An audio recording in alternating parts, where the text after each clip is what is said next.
Let's move on to the future perfect continuous tense. Future perfect continuous tense represents a continuous action which will be done at a certain time in the future. Future perfect continuous tense ऐसे जारी काम को represent करता है जो कि future में एक मखसूस वक्त तक मुकम्मल हो जाए. The basic structure of this tense for an affirmative sentence is following: subject plus will or shall have been plus V4 यानी first form of verb plus ing plus object. For example, she will have been playing hockey. वो hockey खेलती रही होगी. इसके अलावा इसमें वक्त का भी तज़किरा किया जाता है जिसके लिए सिंस और फॉर का यूज़ करते हैं और सिंस और फॉर के यूज़ के बारे में आप ऑलरेडी आगाह हो चुके हैं. फ्यूचर परफेक्ट कंटिन्यूअस टेंस के इंट्रोगेटिव सेंटेंस का बेसिक स्ट्रक्चर कुछ इस तरह से होगा.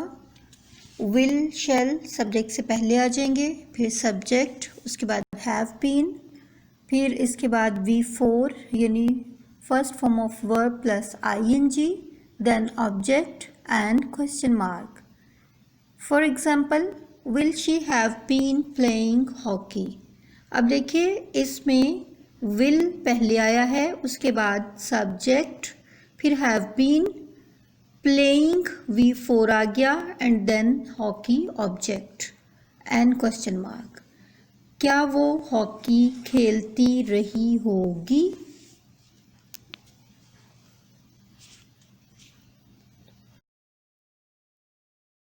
फ्यूचर परफेक्ट कंटिन्यूअस टेंस के नेगेटिव सेंटेंस का स्ट्रक्चर इस तरह से होगा. Subject plus will shall not have been plus V4 plus object. For example, she will not have been playing hockey. She subject आ गया, विल के बाद नॉट लगेगा, फिर have been and playing verb की fourth form and then hockey object, यानी वो hockey नहीं खेलती रही होगी. Now we see the uses and examples of future perfect continuous tense. The future perfect continuous tense is used for action which will be in progress over a period of time that will end in the future. यानी ऐसा काम जो मुस्तकबिल में एक ख़ास वक्त पर शुरू होगा और एक ख़ास मुद्दत तक जारी रहेगा और मुस्तकबिल में ही ख़त्म हो जाएगा. For example, by the next December I have been teaching English for 10 years. अगले दिसंबर तक मैं 10 सालों से इंग्लिश पढ़ा रही हूँगी. By the next March, we shall have been living here for 4 years.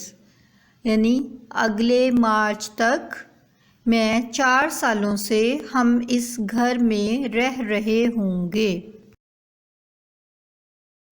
Okay students, आपका टेंसेस का टॉपिक कंप्लीट हो गया है. अब आप प्रैक्टिस कीजिएगा और अगर कहीं कोई कन्फ्यूजन हो तो आप अपनी टीचर्स से कांटेक्ट कीजिएगा. ओके, अल्लाह हाफिज़. Wish you best of luck.